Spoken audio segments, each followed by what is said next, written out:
ضحى براتب أعلى من ميسي ورونالدو. لن تصدق ما فعله مبابي للانضمام إلى فريق أحلامه ريال مدريد.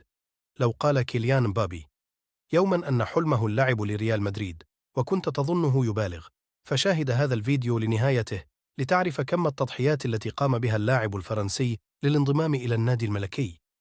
راتبه الجديد سوف يصيبك بالدهشة، لأنه رقم مضحك للغاية، والتنازلات التي سوف تراها الآن لم يقم بها أي لاعب كرة قدم عبر التاريخ.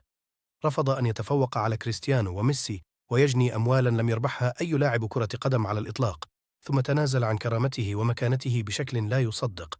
وفي مكالمة للتاريخ بينه وبين فلورنتينو بيريز، أقدم الفرنسي على تصرف غير متوقع أبدا، تفاصيل صادمة ومرعبة تم تسريبها عن الطلب الذي طلبه اللاعب الفرنسي من رئيس ريال مدريد، ومعلومات سوف تسمعونها لأول مرة.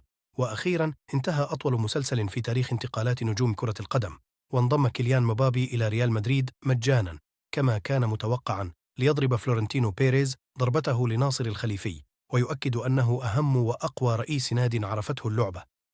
بيريز رد الصفعة على وجه الخليفي أقوى حين خطف أهم لاعب في فريقه دون أن يدفع له يورو واحد، ثم أعاد للريال كرامته عن طريق فرض شروط تعجيزية على مبابي نفسه لكي يعي جيدا الخطأ الذي ارتكبه في عام 2022 حين رفض الريال لصالح باريس سان جيرمان، وهو خطأ ندم عليه النجم الفرنسي، واعتذر عنه في مكالمة هاتفية استعطف فيها اللاعب الكبير رئيس ريال مدريد لمسامحته، وأنه سوف يتساوى مع نجوم الصف الأول في الراتب بقيمة 15 مليون يورو، ولن يحصد مبالغ خيالية تؤثر على استقرار الفريق مقارنة براتبه مع النادي الفرنسي البالغ 72 مليون يورو.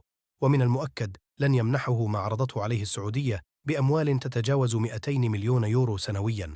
وفي النهاية وافق مبابي على كل تلك التنازلات فقط من أجل ريال مدريد، ولكن والدته أصرت على موقفها بالحصول على جزء من حقوق الصور والرعاية لنجلها، ومكافأة التوقيع التي ستبلغ 100 مليون يورو توزع على عقد يمتد 5 مواسم. أما بخصوص الامتيازات الرياضية، فتم تأكيد الأمر على اللاعب هاتفيا بأنه في ريال مدريد لا يحظى أي لاعب بامتيازات مختلفة عن غيره، والجهاز الفني فقط هو من يقرر مثل هذه الأمور، ولا مزاح في تلك القواعد داخل النادي الملكي حتى لو كنت كريستيانو رونالدو نفسه.